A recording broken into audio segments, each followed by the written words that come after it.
More than 31,000 officers from 26 European countries took part in one of the largest operations against human trafficking, weapons, and drug smuggling in years. Nearly 800 people were detained in operations under the aegis of Europol. Several actions were also carried out in Poland. Coordination of operations belonged to the services at Europol's action headquarters in Sarajevo. Not without reason. The Balkans were the main destination. It is through the so-called Balkan route that one of the main routes of illegal migration to Europe runs. It's where the largest number of smuggling groups on the continent operate. The crackdown and arrests lasted many months. One by one, the tentacles of the smuggling octopus were cut off. Polish police officers took part in the operation, making several arrests in our country. This aegis of Europol and the cooperation of many countries in the international arena has one goal: to be effective and eliminate as many criminals as possible who operate in various areas under the guise, sometimes even legal situations, or posed as legal.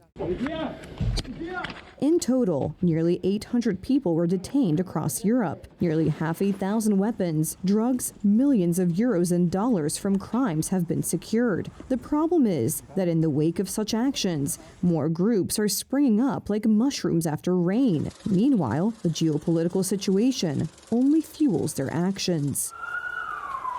Experts today point unequivocally to the Middle East. The situation in Syria will trigger another wave of illegal migration. The seeds of the crisis can already be seen, as the rebels' victory of the uprising against the Assad regime does not at all end the civil war in the region. A period of very serious destabilization of the region is beginning, as we've had in other cases, whether it's Iraq or Libya, where dictatorships fall. Various groups, especially those with fundamentalist backgrounds, emerge to seize power. And now we will have the same thing happen in Syria. Syria will become an unstable area. The migrant crisis is followed by another threat, signs of which are also clearly visible in Syria today. It is the so-called Islamic State, whose fighters are coming out of hiding. On a lot of footage from recent weeks, we can clearly see that the emblems of the Islamic State are visible among the rebels who have been going on the offensive on Damascus. All the while, it is difficult to determine how much the Islamic State has been weakened over the past years of international coalition operations. Europe has not developed any defense mechanism against successive waves of illegal migration in recent years. Once again, our security will depend on political decisions on the line, the European Union, Turkey.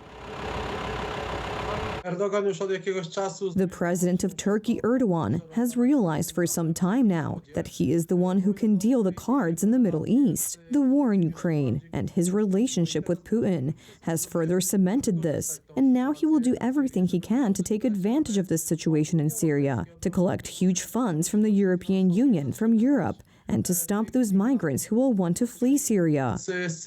All the more so, because the relocation and asylum mechanisms pushed by Brussels do not solve the problem of human smuggling cartels. And even though EU institutions have officially declared war on them, the cartels still manage to smuggle illegal migrants into Europe.